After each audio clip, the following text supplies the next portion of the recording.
Ya, shalom, selamat malam Bapak Ibu yang dikasihi Tuhan. Kita bersyukur bersama-sama karena kita masih terus diberikan kesempatan oleh Tuhan untuk bisa memuji, memuliakan, belajar akan firman Tuhan. Kita percaya dalam situasi apapun Tuhan memberikan kita cara untuk kita bisa mengenal Dia. Termasuk pada malam hari ini kita bersekutu lewat YouTube. Kita juga bersyukur bersama-sama karena inilah cara Tuhan untuk mengundangi kita untuk tetap bersekutu di dalam Dia. Saya mengajak kita dengan semangat pada hari ini untuk kita bersama-sama memasuki jam persekutuan kita menyembah Tuhan, kita agungkan Tuhan kita yang Maha Kudus. Saya ajak kita semua untuk memuji satu pujian, kini saatnya.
Tahta sucinya kita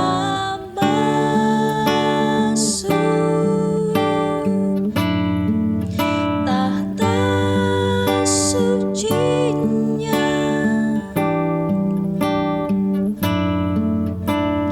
bersama para malaikat menyembah.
masuk hadirat-Nya.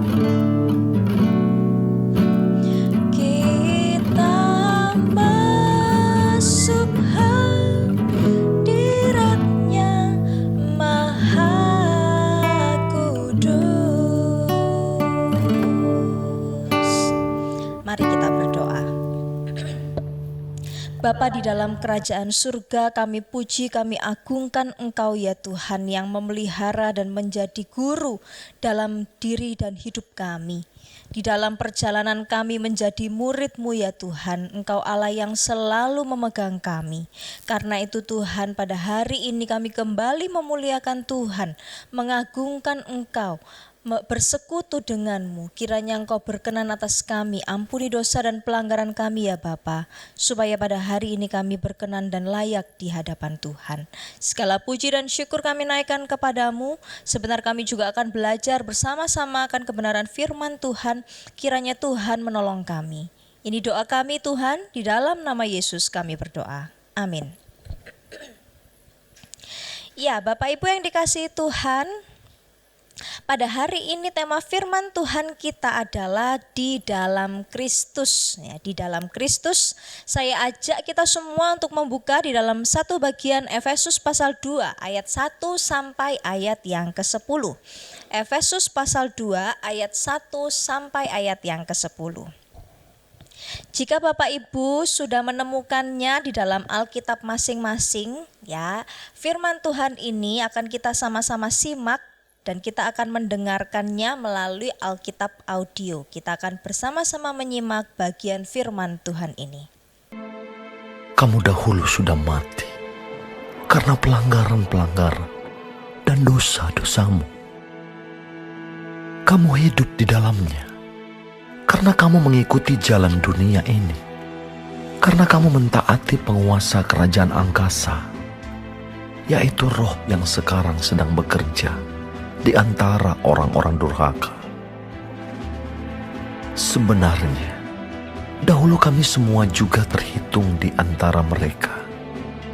Ketika kami hidup di dalam hawa nafsu daging dan menuruti kehendak daging dan pikiran kami yang jahat. Pada dasarnya kami adalah orang-orang yang harus dimurkai, sama seperti mereka yang lain. Tetapi Allah yang kaya dengan rahmat, oleh karena kasih-Nya yang besar, yang dilimpahkannya kepada kita, telah menghidupkan kita bersama-sama dengan Kristus. Sekalipun kita telah mati oleh kesalahan-kesalahan kita, oleh kasih karunia kamu diselamatkan.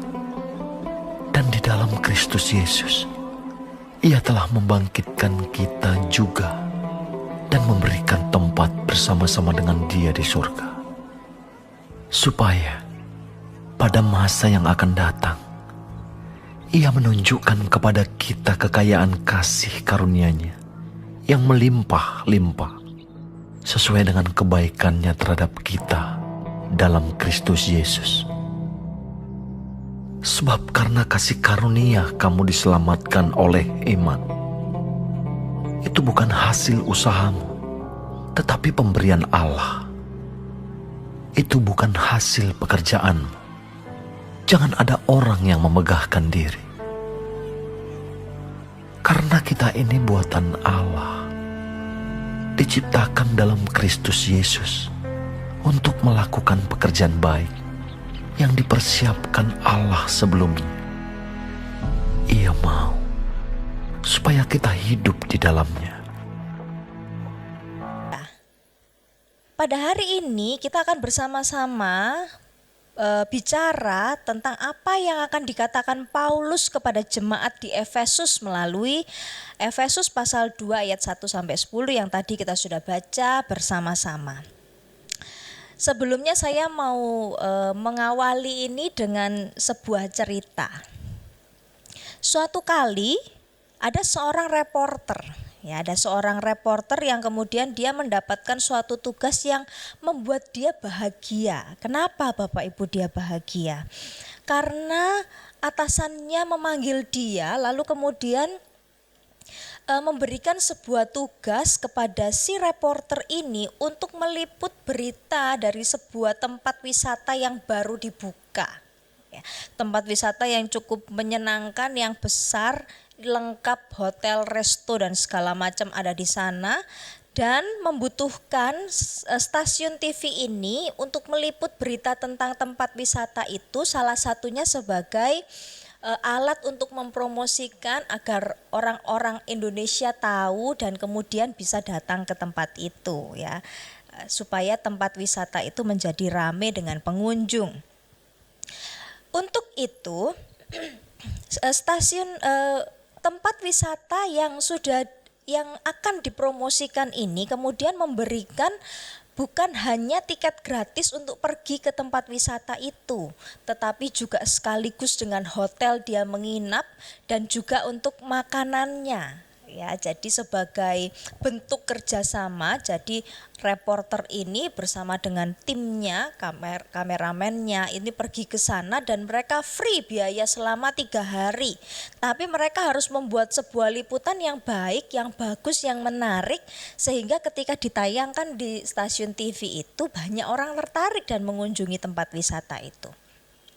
Maka dengan bahagia si reporter ini berangkat. Ya, dia tidak perlu menyediakan apa-apa, dia cuma harus menyediakan pakaiannya, lalu kemudian ya uang untuk membeli oleh-oleh, tapi semua yang dia butuhkan, transportasi, akomodasi, semua sudah ditanggung. Bukankah itu sebuah hal yang sangat nyaman ya, kalau kita jadi reporter itu kita pasti bahagia.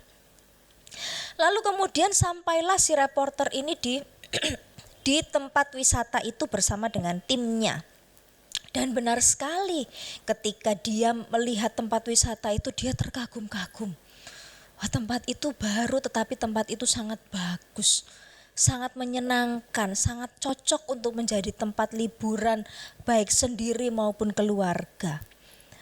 Dia menikmati, ya, dia ada di sana, dia masuk ke hotelnya juga masih baru, semua fasilitas bisa dia gunakan dengan sangat baik dan semua membuat dia nyaman. Dia sangat senang berada di sana. Hari pertama dia jalan-jalan, dia menikmati pemandangan yang ada di sekitarnya. Hari kedua juga seperti itu. Tapi kemudian tanpa sadar, di hari yang ketiga dia mulai sadar bahwa dia belum menulis atau membuat satu liputan pun tentang tempat wisata itu.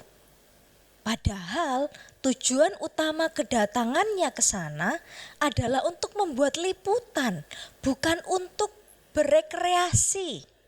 Tapi karena kenyamanan yang dia dapatkan di sana, karena dia terlalu terpengaruh dengan situasi yang ada di sana yang membuat dia bahagia, dia melupakan apa yang menjadi tujuan utamanya untuk datang. Sehingga dengan sisa waktu yang ada, dia akhirnya panik dan kemudian segera membuat liputan yang tentu saja liputannya ala kadarnya karena tidak cukup waktu, dia lebih banyak menghabiskan waktu untuk jalan-jalan daripada membuat liputan. Padahal atasannya sudah berpesan kepada dia supaya dia mengambil banyak foto atau video spot-spot yang menarik di tempat wisata itu untuk dipromosikan. Dia kehilangan tujuan utamanya karena dia terlalu sibuk dengan apa yang dia alami pada saat itu sehingga dia lupa apa tujuan utamanya dia berada di sana. Bapak Ibu Saudara sekalian, bukankah kadang-kadang kehidupan kita seperti itu? Ada sebuah tujuan yang sudah Tuhan berikan sebenarnya dan kita sudah tahu bahwa tidak ada satu manusia pun diciptakan tanpa tujuan, tidak ada. Semua manusia diciptakan, itu Tuhan sudah memberikan tugas di dalamnya. Tuhan sudah memberikan sebuah mandat di dalamnya dan kita ketika kita mengalami penebusan, Ya, kita sudah belajar melalui firman Tuhan beberapa waktu ini bahwa awal dari kemuridan kita mempercayai Yesus, kita memperoleh penebusan dari Kristus. Mengapa Kristus melakukan itu bagi kita? Karena Dia ingin kita kembali kepada tujuan kenapa kita diciptakan. Tetapi kemudian mungkin karena pekerjaan, karena kita menikmati pekerjaan, kita dalam tanda kutip menikmati pergumulan, sibuk dengan pergumulan kita sibuk juga dengan keluarga kita sibuk dengan konflik-konflik di dalam keluarga kita, lalu kemudian kita sibuk dengan sangat berfokus kepada anak-anak kita menjadi melupakan tujuan kita yang seharusnya. Apakah menghadapi konflik, mengurus keluarga kita, pekerjaan kita, fokus kepada jenjang karir itu merupakan sebuah hal yang salah? Tentu saja tidak. Tetapi kita tidak boleh melupakan tujuan Tuhan menciptakan dan menebus kita. Nah, pada hari ini kita kembali akan diingatkan bahwa di dalam Kristus kita kembali diingatkan kemana sebenarnya Tuhan mau mengarahkan kita dan apa yang harus kita lakukan di dalam kehidupan kita. Di dalam ayat 1 sampai ayat yang ketiga, Alkitab menyatakan kepada kita sebuah fakta. Kita terus-menerus diingatkan, Bapak Ibu, kita terus-menerus diingatkan bahwa kehidupan kita ini bukanlah kertas kosong, putih, bersih, suci, bukan demikian. Tetapi Tuhan katakan bahwa kehidupan kita yang lama itu adalah kehidupan yang penuh dengan dosa. Mari kita perhatikan ayat yang kedua. Dikatakan di sana kamu hidup di dalamnya karena kamu mengikuti jalan dunia ini. Ini merupakan lanjutan dari ayat yang pertama yang mengatakan kamu dahulu sudah mati karena pelanggaran-pelanggaran dan dosa-dosamu. Jadi Alkitab terus mengingatkan kepada kita dan itu haruslah bukan hanya sekedar informasi kepada kita, bukan, tetapi itu memperlihatkan bahwa jati diri kita setelah kejadian pasal yang ketiga, bahwa kita ini adalah orang-orang yang mati, orang-orang yang akan menghadapi maut karena pelanggaran dan dosa kita. Dikatakan kamu hidup di dalamnya, kamu mengikuti jalan dunia ini karena kamu mentaati penguasa kerajaan angkasa. Yang menarik di dalam terjemahan dalam bahasa Yunaninya ini dirangkum, kata mengikuti dan kata mentaati ini dirangkum menjadi satu kata, yaitu berjalan. Apa artinya berjalan? Berjalan itu artinya sudah menjadi sebuah gaya hidup atau kebiasaan dari orang itu. Kalau kebiasaan konon katanya sulit berubah. Untuk membuat kebiasaan yang buruk itu kita tinggalkan, kita harus menciptakan sebuah kebiasaan yang baik. Kebiasaan baik itu tidak bisa kita lakukan 1-2 kali, tapi terus-menerus kita lakukan. Itu akan menjadi kebiasaan. Sehingga kalau orang 1 kali merokok, besok dia ulangi lagi, lusa dia ulangi lagi, maka kemudian itu akan menjadi sebuah kebiasaan. Ya, tanpa ada rokok tidak bisa dia nyaman. Dan kalau sudah menjadi kebiasaan, apakah mudah bagi dia untuk besok saya sudah tidak mau merokok lagi? Pasti sulit. Ya, mungkin Bapak Ibu Saudara sekalian lihat ada keluarganya atau rekannya atau mungkin anaknya bahkan yang merokok, yang sangat sulit ketika mau melepaskan itu. Sangat bergumul, harus mengarahkan hatinya untuk merubah kebiasaan itu, menahan dirinya. Karena kalau sudah enggak merokok, kalau sudah selalu merokok, tidak merokok 1 kali rasanya ada sesuatu yang kurang, kepengen begitu rasanya ya. Itu bukan hal yang mudah. Sebuah cara hidup yang menjadi kebiasaan itu bukan hal yang mudah untuk diubahkan, dan Paulus mengatakan bahwa itu adalah kehidupan kita ketika kita berada di dalam dosa. Kita menjadikan dosa sebagai kebiasaan kita. Kita menjadikan dosa itu sebagai gaya hidup kita. Kita menjadikan iri hati itu sebagai gaya hidup kita ketika kita melihat orang lain sukses. Kita menjadikan gaya bergosip itu menjadi gaya pembicaraan kita dalam lingkungan kita. Ketika kita melihat ada sesuatu hal yang salah, kita sungkan menegur orang itu, tapi kita membicarakannya dengan orang lain. Kita membicarakannya dengan orang lain. Seharusnya kalau kita lihat ada sesuatu hal yang salah, kita bicara dengan orang itu, memberitahukan akan kesalahannya gitu ya. Tetapi ada banyak orang yang justru enggan melakukannya, sungkan katanya orang Jawa. Tapi kemudian tidak berhenti sampai di situ, kita malah mengarahkan itu menjadi pembicaraan dengan orang yang lain. Yang niatnya tidak mau merubah orang yang salah itu, tetapi membincangkan kesalahannya. Apakah itu sesuatu hal yang baik? Tidak. Kita tidak pernah suka menjadi orang yang dibicarakan orang, tetapi tanpa sadar gaya itu kita ikuti. Gaya itu kita ikuti, kita tidak berusaha untuk mengubahkan orang, tetapi kita suka membincangkan kesalahan orang lain. Itu sebuah gaya hidup.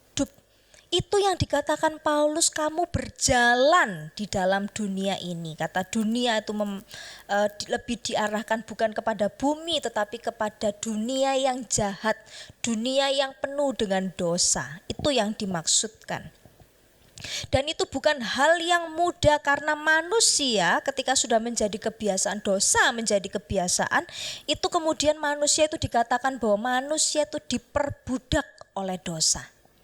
Maunya tidak begitu, tetapi sulit.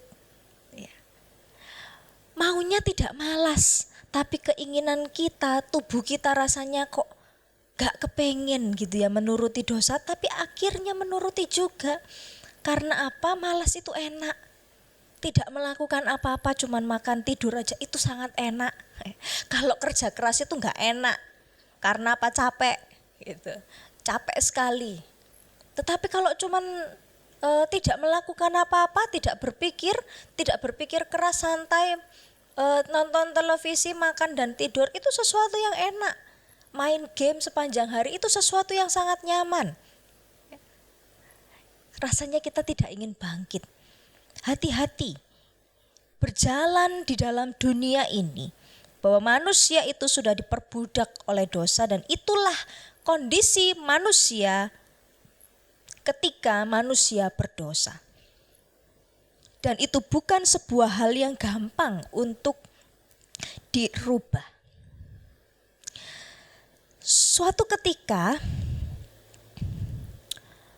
ada seorang ayah dan anaknya. Ya. Si ayah ini sangat kewalahan dengan sikap buruk yang terus diperlihatkan oleh anaknya. Ditegur 1 kali tidak bisa, 2 kali tidak bisa, ketiga dimarahin juga tetap gak berubah 1 hari besok balik lagi. Sehingga si ayah ini benar-benar sudah kewalahan, tidak tahu bagaimana caranya untuk mengingatkan anaknya ini supaya dia menghilangkan kebiasaan buruknya, sikap buruknya ini. Lalu kemudian si ayah itu tadi meminta tolong kepada seorang tua yang bijak, supaya membantu dia untuk menghilangkan sikap buruk anaknya itu. Lalu kemudian si pak tua yang bijak ini membawa anak dari si bapak ini pergi ke sebuah kebun yang besar. Diajaknya anak itu berkeliling kebun itu, dan si anak itu berkeliling kebun itu dengan sangat riang. Sampai kemudian mereka menghampiri kumpulan bunga. Lalu pak tua itu minta kepada si anak, coba kamu cabut bunga itu. Dengan satu tarikan yang mudah, yang hanya menggunakan jempol dan telunjuknya, dan sedikit usaha, anak itu berusaha untuk mencabutnya. Agak susah, tapi bisa dicabut. Lalu kemudian mereka jalan-jalan lagi, lalu menghampiri kumpulan semak. Lalu si pak tua itu kembali meminta kepada si anak itu, coba kamu tarik semak itu sampai ke akarnya. Lalu si anak itu menarik semak-semak itu sampai ke akar-akarnya. Dia mulai berkeringat.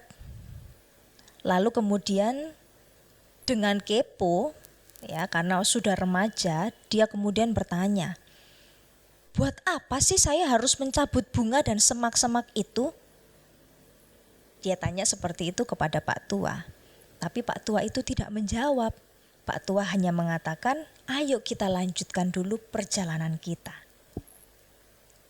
Sampai kemudian mereka berjalan dan bertemu sebuah pohon yang besar.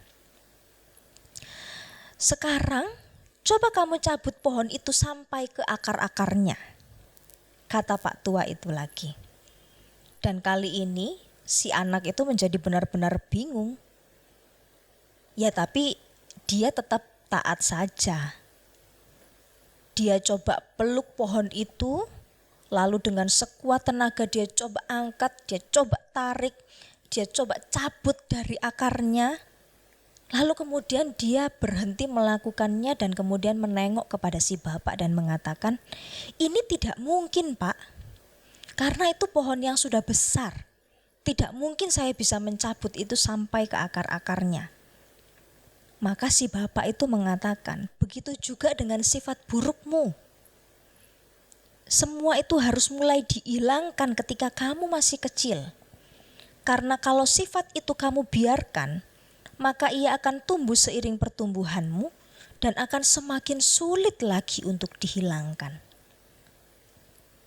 Kemudian mendengar itu si anak itu hanya bisa menunduk dan semoga perkataan dari si bapak tua ini bisa mengingatkannya. Bapak Ibu Saudara sekalian yang dikasihi Tuhan, apa yang bisa kita pelajari dari cerita ini? Sesuatu kebiasaan yang buruk itu tidak mudah untuk dicabut begitu saja. Maka ketika kita sudah mulai nyaman dengan satu hal yang buruk, mari kita tidak berulang-ulang melakukannya sehingga kita tidak menjadikan sifat buruk itu atau dosa itu menjadi gaya hidup kita. Nah, Tuhan telah melakukan sebuah perkara yang besar supaya manusia tidak terjebak di dalam dosa yang kemudian menjadi gaya hidupnya manusia itu dengan cara mengorbankan dirinya. Karena seperti pohon yang besar itu, demikianlah dosa manusia itu bagi manusia. Manusia tidak dapat mengeluarkan dirinya dari jeratan dosa.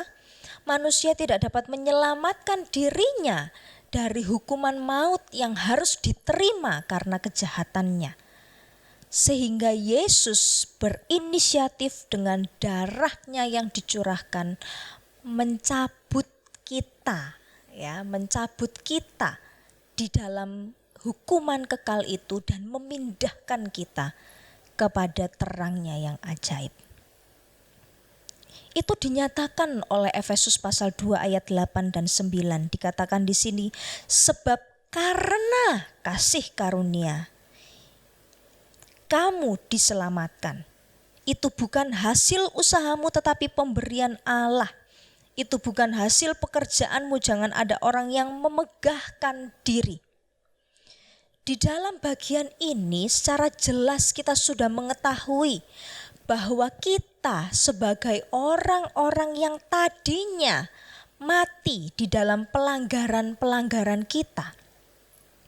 Orang-orang yang memiliki habit atau kebiasaan hidup melakukan dosa, status kita dipindahkan menjadi anak-anak Allah dan itu semata-mata karena kasih karunia.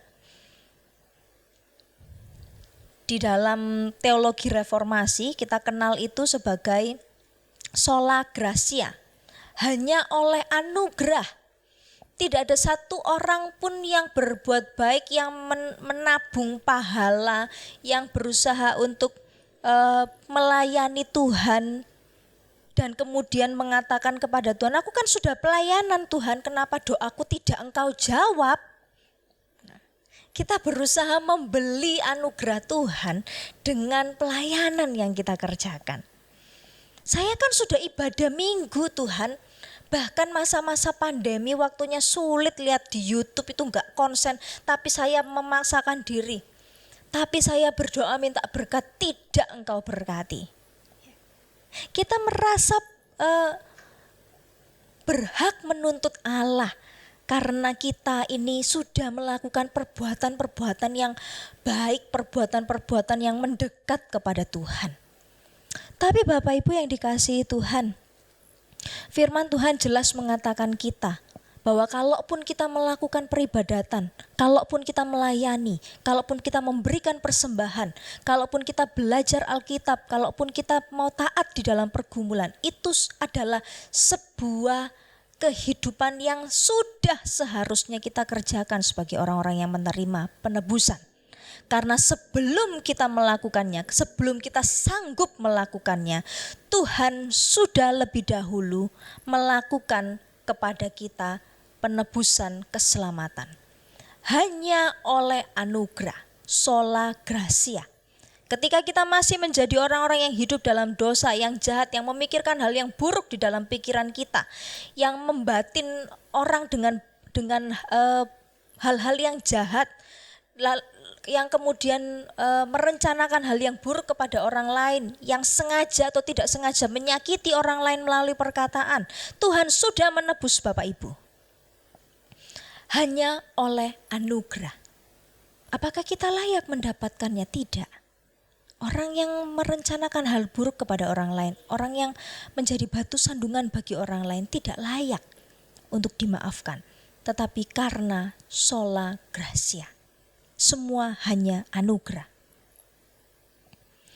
Anugerah itu diberikan kepada kita dan iman, dan kita diselamatkan oleh iman. Dan di sini iman berbicara tentang 3 hal. Yang pertama bicara tentang tahu. Orang itu harus tahu, orang itu harus mendengar bahwa Kristus itu telah mati, telah hidup, bangkit, hidup, menebus dosa manusia. Orang harus mendengar, itu sebabnya kita harus bersaksi. Karena orang perlu mendengar, orang perlu mengetahui. Apakah setiap kali dia mengetahui, mendengar, dia langsung bisa percaya?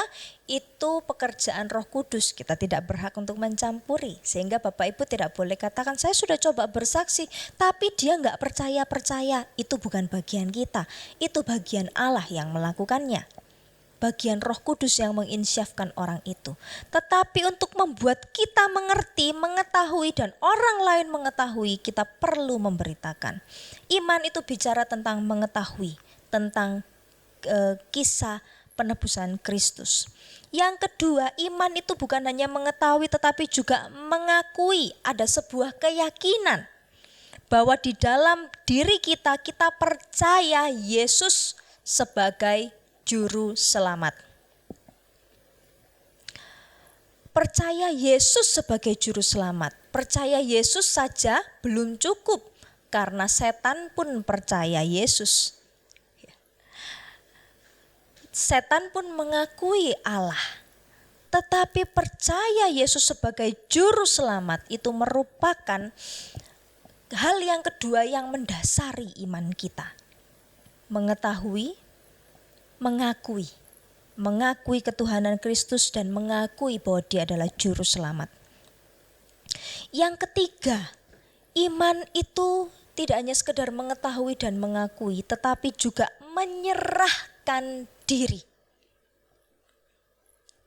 Kita tidak bisa melakukan segala sesuatu dengan kekuatan kita.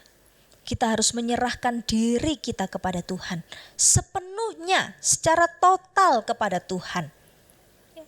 Ada banyak di antara kita yang yakin berdoa, tetapi setelah berdoa itu dia berubah menjadi orang yang ya sudah, pokoknya aku sudah daftar. Apakah itu dijawab atau enggak dijawab terserah. Pokoknya saya juga harus tetap berusaha sendiri gitu. Mana duluan yang dijawab? Ya seperti kita daftar vaksin ya. Harus daftar di RT di sini mana dipanggil duluan begitu ya, karena memang prosedurnya begitu. Nah sehingga kita ditawari yang mana-mana supaya cepat kita Kalau ditawari di mana-mana ya kita oke, mana duluan. Tetapi iman itu, percaya kepada Kristus itu tidak bisa kita hubungkan seperti kita mau mendaftar vaksin. Iman itu adalah ketika kita menyandarkan hidup kita sepenuhnya kepada Tuhan.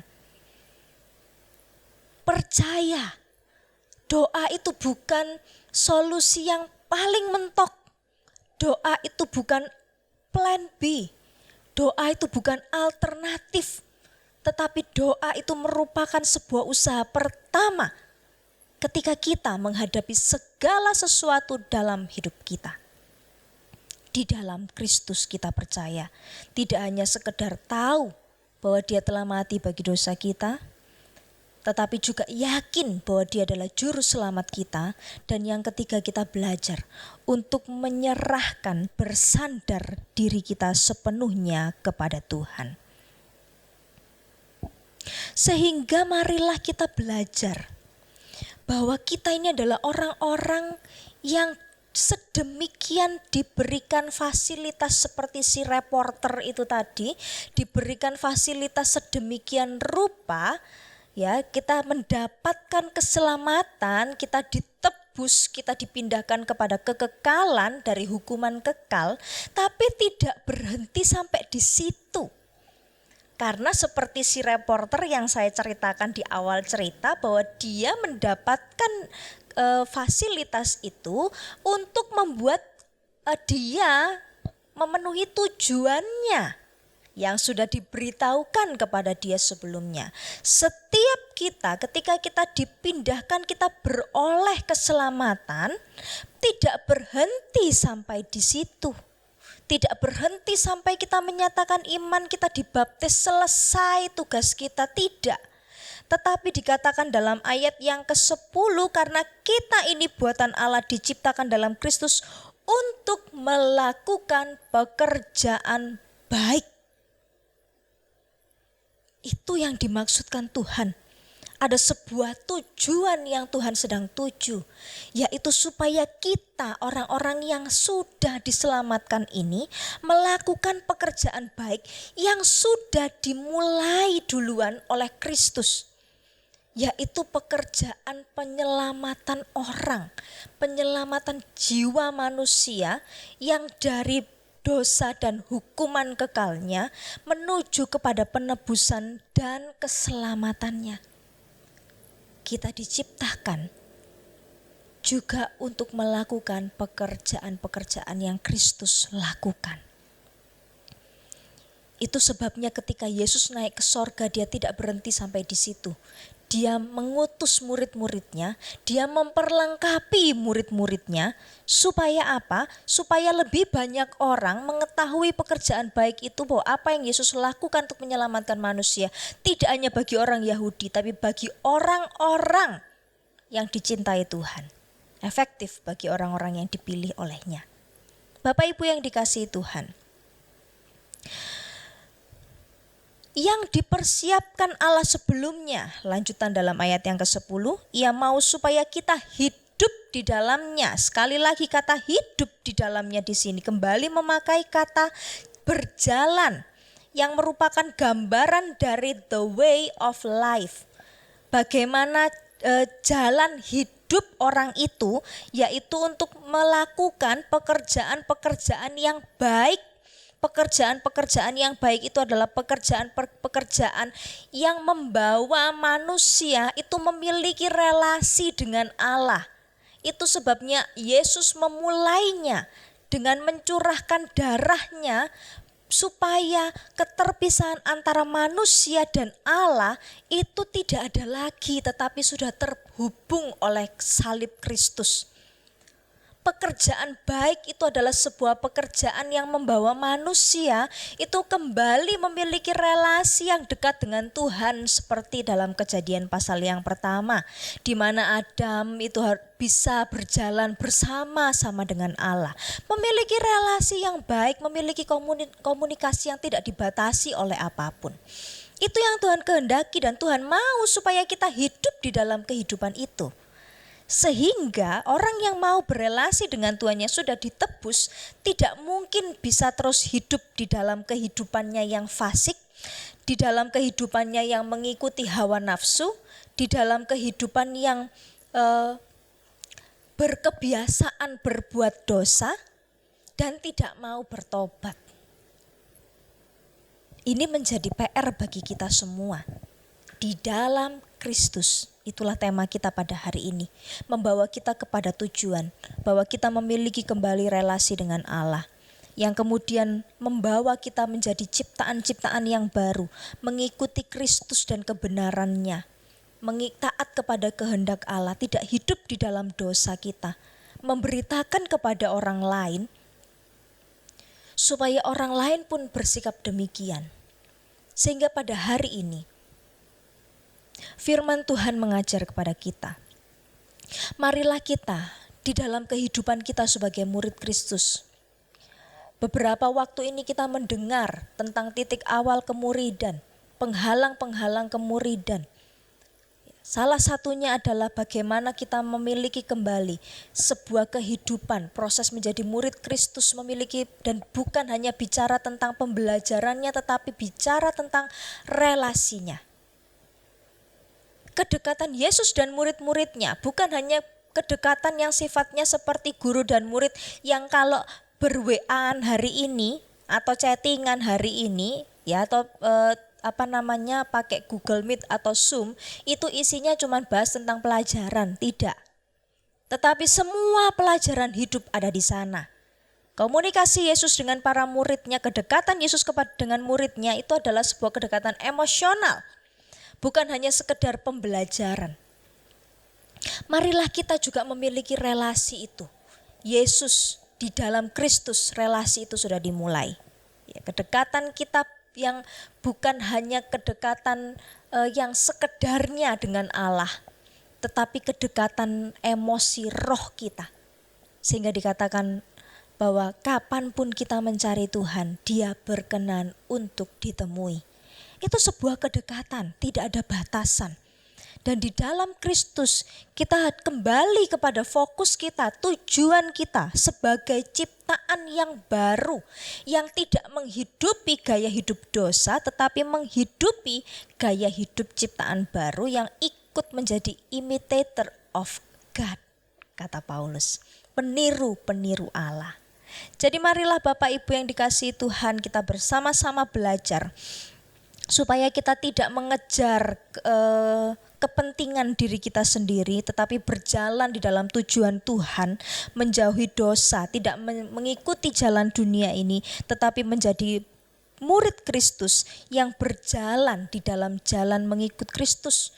Sulit, mungkin kita secara manusia katakan sulit, tetapi jangan lupa Roh Kudus ada di dalam kita untuk menolong, mendampingi, menemani. Sehingga kita tidak perlu gentar, yang kita perlukan adalah membawa diri kita untuk taat.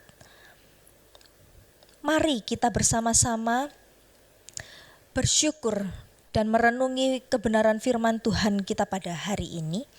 Sebelum berdoa dan mengajak Bapak Ibu Saudara sekalian untuk berdoa syafaat, saya ajak kita semua untuk kembali memuji satu pujian, kekuatan di hidupku. Ajaib Kau Tuhan.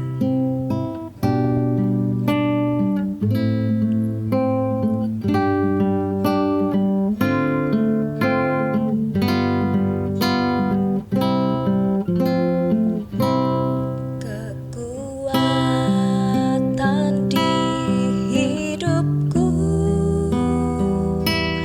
ku dapat dalam Yesus. Dia tak pernah tinggalkanku, setia menopangku, berseru berharap dalam Yesus. Katakan ajaib Kau Tuhan. Ajaib Kau Tuhan, pendukung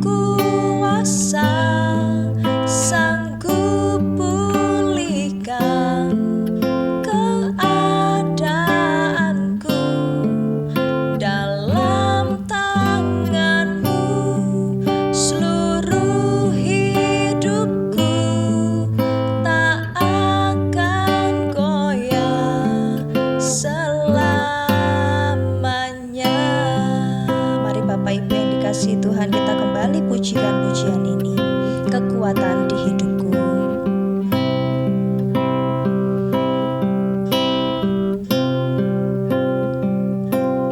Kekuatan di hidupku, ku dapat dalam Yesus. Dia tak pernah tinggalkanku, setia menopangku, berseru berharap dalam Yesus.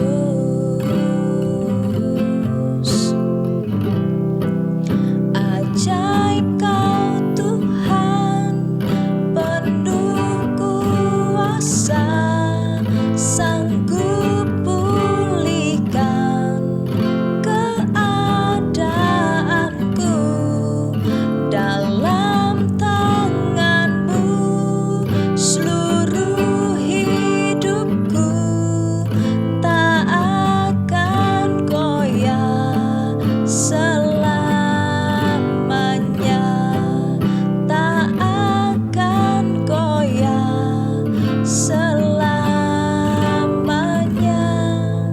tak akan goyah selamanya.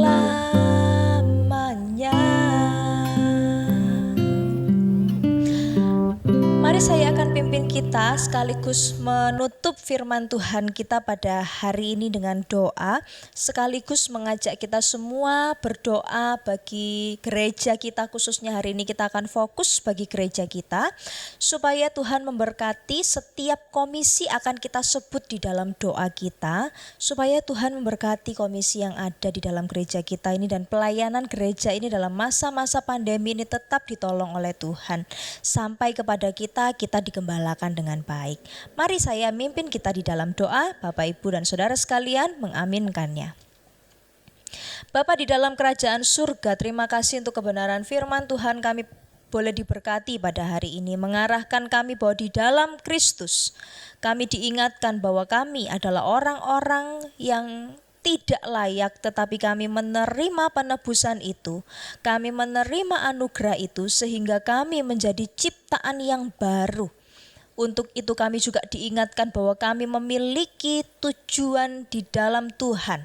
Tuhan menciptakan kami, Tuhan menebus kami, Tuhan memiliki rancangan bagi kami, Tuhan memiliki tujuan bagi kami, supaya kami hidup seturut dengan kehendak-Mu, dan supaya kami juga membawa orang-orang lain untuk mengalami relasi itu dengan Tuhan, memuridkan orang-orang yang ada di sekitar kami. Tolong kami Tuhan, sebab kami lemah, sebab kami mungkin tidak berani, tetapi kami mohon anugerah-Mu supaya firman Tuhan ini menjadi semangat bagi kami, membakar semangat kami untuk kami hidup benar di dalam Tuhan. Pada hari ini Tuhan, kami berdoa bagi gereja kami, khususnya ibadah pada hari Minggu. Setiap hamba-Mu yang melayani, dari pelayan firman Tuhan, pemimpin pujian, singers, pemain musik, tim multimedia dan sound system, semua penerima tamu, hamba-hamba Tuhan yang melayani sebagai pendoa syafaat, bahkan setiap jemaat Tuhan yang datang, yang memenuhi syarat untuk datang, Tuhan tolong kami. Bahkan setiap kami yang mengikuti peribadatan secara online, Tuhan lingkupi kami dengan kuasa darah-Mu. Urapi hamba-Mu yang memberitakan firman Tuhan, supaya firman Tuhan yang diberitakan adalah sungguh berasal dari Tuhan. Tuhan berikan wibawa dari Tuhan, sehingga ketika firman Tuhan disampaikan, Roh Kudus bicara kepada kami, mengajar kami, menegur kami, mengarahkan kami kepada kebenaran-Mu. Juga kami berdoa untuk para pemimpin pujian dan tim singer dan tim musik, supaya mereka di dalam latihan-latihan mereka diberikan karunia yang cukup untuk bisa memuliakan Tuhan melalui pelayanan yang dipercayakan kepada mereka. Bangkitkan kepercayaan diri mereka Tuhan, bukan karena mereka mampu, tetapi karena kuasa Roh-Mu. Sehingga berikan mereka kerendahan hati, tetapi berikan mereka kepercayaan kepada Tuhan. Sehingga mereka mampu membawa kami untuk mengalami juga penyembahan kepada Tuhan. Kami berdoa bagi tim multimedia, kami bersyukur untuk rekan-rekan kami yang mempergunakan pengetahuannya untuk menolong kami yang ada di rumah, sehingga kami menikmati ibadah secara streaming. Walaupun mungkin ada kelemahan, kekurangan, keterbatasan, tapi kami bersyukur Tuhan, kami masih boleh menikmati peribadatan online, dan itu karena kemurahan Tuhan menempatkan anak-anak-Mu untuk melayani di sana dan tetap setia dalam masa pandemi ini untuk melayani. Tuhan perlengkapi mereka, tolong mereka, dan jamalah setiap perangkat yang digunakan sehingga semuanya baik adanya, dan kami yang mengikuti peribadatan sungguh-sungguh boleh mengarahkan diri kami kepada Tuhan. Kami berdoa untuk setiap jemaat-Mu yang datang ke gereja, mereka yang memenuhi syarat untuk hadir dan mereka hadir. Lindungi mereka Tuhan, jauhkan mereka dari COVID-19, jaga dan lindungi kesehatan mereka supaya mereka beribadah dan memuliakan Tuhan. Demikian juga kami yang di rumah, konsentrasi kami mungkin terganggu dengan orang-orang di sekitar, situasi di sekitar kami, bahkan mungkin jaringan internet ataupun yang lainnya. Kami mohon di dalam nama Tuhan Yesus Engkau menolong kami Bapa, supaya kami sungguh tertuju kepadamu. Bapa di surga, kami juga berdoa untuk komisi yang ada di gereja ini. Komisi Usia Emas, Komisi Wanita Elizabeth, Komisi Pemuda Eklesia, Komisi Sekolah Minggu dan Tunas Remaja El Shaddai. Kami mohon agar tangan Tuhan menolong setiap hamba-hamba-Mu yang Tuhan tempatkan menjadi pengurus yang melayani di dalam sebagai guru-guru sekolah minggu, sebagai aktivis. Tuhan berkati mereka, jangan izinkan mereka mengalami kekeringan rohani, tetapi Tuhan tolonglah mereka supaya mereka senantiasa seperti orang yang seperti tanaman yang di tepi aliran air yang senantiasa mengalami kesegarannya dari Tuhan. Tolong mereka ya Tuhan supaya mereka juga tidak undur, mereka terus diteguhkan. Kami berdoa supaya Engkau menolong dalam masa-masa pandemi ini. Mungkin sulit bagi beberapa komisi untuk bisa mengembangkan pelayanannya. Kami berdoa supaya tangan Tuhan menolong kami. Kami juga berdoa untuk semua rekan-rekan diaken yang melayani, terus berjuang sebagai pemimpin-pemimpin kami di gereja ini. Kuatkan dan teguhkan hati mereka Tuhan. Terkadang mereka harus menerima kritikan, mereka harus mengalami tantangan, mereka kesulitan, mereka mungkin putus asa. Tuhan, hadirlah dalam hidup mereka dan tolonglah mereka untuk mengetahui bahwa Engkaulah yang kami layani. Sehingga di dalam segala kesulitan itu Tuhan tetap ambil kendali.